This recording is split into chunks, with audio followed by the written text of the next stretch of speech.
Halo semua, salam sejahtera Malaysia. Selamat datang ke channel Fels Lifestyle. Terima kasih kerana terus setia dan bersama di dalam channel ini.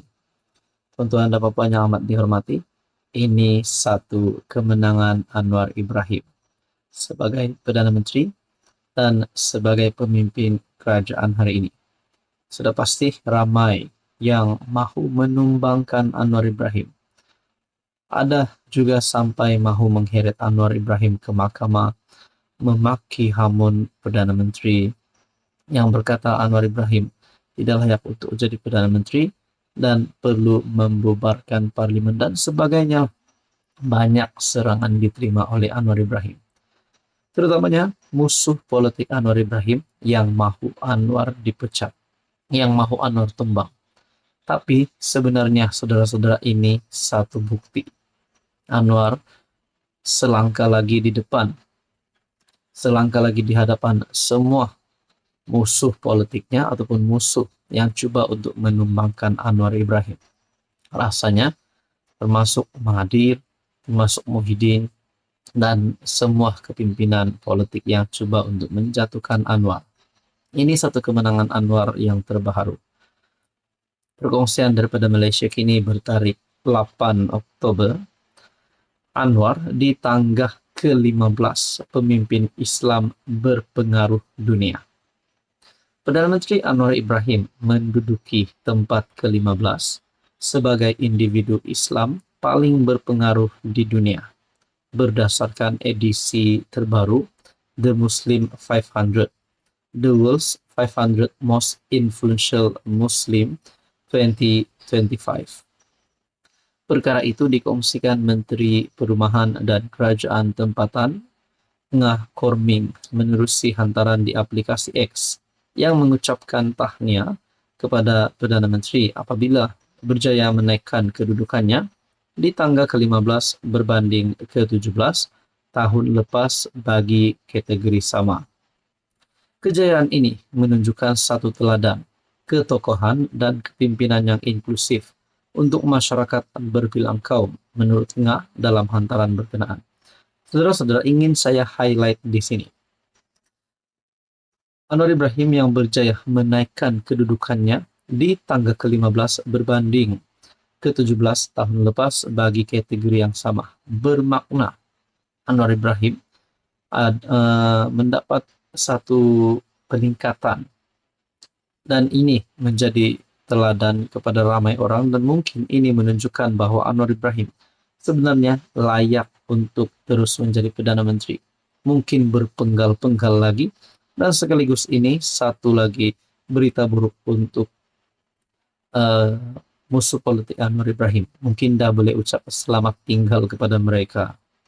Berdasarkan penerbitan itu, Anwar merupakan antara 50 individu yang tersenarai sebagai individu Islam paling berpengaruh di dunia selain Raja Jordan Raja Abdullah II Al-Hussein yang menduduki tangga pertama, Raja Arab Saudi Raja Salman Abdul Aziz Al Saud ke-5, dan Presiden Indonesia Prabowo Subianto ke-18.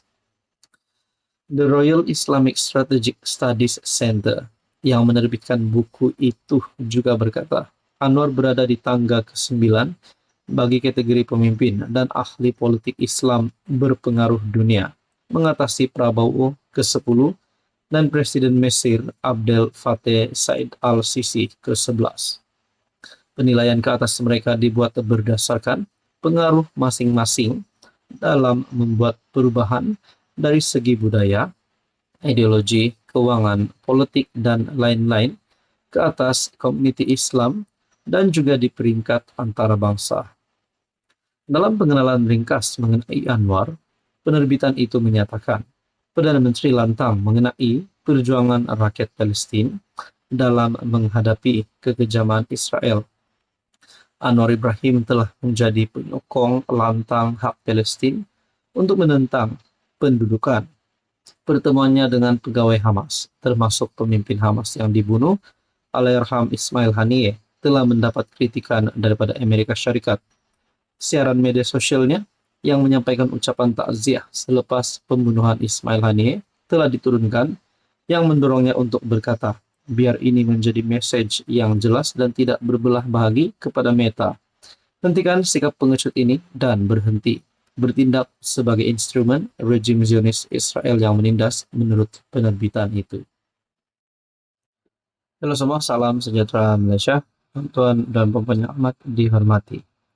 Saudara-saudara, di dalam kerajaan perpaduan, gabungan parti-parti komponen di dalam Pakatan Harapan dan Barisan Nasional, di mana Pakatan Harapan ada di EP, ada Amanah, ada PKR. Manakala Barisan Nasional pula bersama dengan UMNO, MIC, dan MCA. Saudara-saudara, di dalam parti gabungan Pakatan Harapan, mungkin ada yang kata kekuatan sebenar parti adalah daripada PKR. Kekuatan sebenar parti adalah daripada DAP, ataupun mungkin kekuatan daripada parti PH adalah daripada Amanah. Namun saudara-saudara, sebenarnya kekuatan parti itu adalah milik seluruh gabungan parti itu. Namun saudara-saudara, kenapa tiba-tiba ada satu berita dikongsikan daripada Malaysia Kini bertarik 6 Oktober.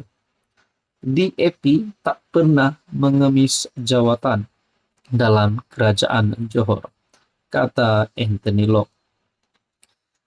DAP tidak pernah meminta penubuhan kerajaan perpaduan di Johor, apatah lagi mengemis sebarang jawatan dalam kerajaan negeri itu. Ini bukan untuk di dalam nasional, bukan untuk kabinet kerajaan perpaduan, tetapi untuk kerajaan perpaduan di Johor sekiranya ada penubuhan itu. Setiausaha agungnya DAP, Anthony Locke berkata, DAP menjunjung titah Sultan Johor, Sultan Ibrahim Iskandar Shah, yang menitahkan tiada pembangkang di Johor, sebaliknya hanya ada wakil pengimbang. DAP tak akan minta untuk menubuhkan kerajaan perpaduan di negeri Johor. Kita selesa, kita memainkan peranan dan menjadi pengimbang kepada negeri Johor. BN menang 40 kerusi, PH ketika itu lawan BN menang 12 kerusi, tambah 1 kerusi muda, BN menang 3 kerusi. Jadi BN dengan selesa boleh menubuhkan kerajaan di Johor dengan majoriti yang kuat. Itu hakikat yang kita terima. Jadi saya nak menyatakan pandangan dan pendirian DAP bahwa DAP tidak pernah dan tidak akan mengemis jawatan kerajaan. Katanya ketika berucap rasmikan konvensyen biasa DAP Johor. Sebelum ini beberapa pihak dalam PH termasuk Amanah terus mendesak supaya kerajaan perpaduan ditubuhkan di Johor, susulan kemenangan BN pada PRK Dun Mahkota. Cadangan itu menerima reaksi beberapa pemimpin BN, termasuk Ketua Pemuda UMNO Akmal Saleh, yang kemudiannya menimbulkan polemik berterusan antara PH dan BN.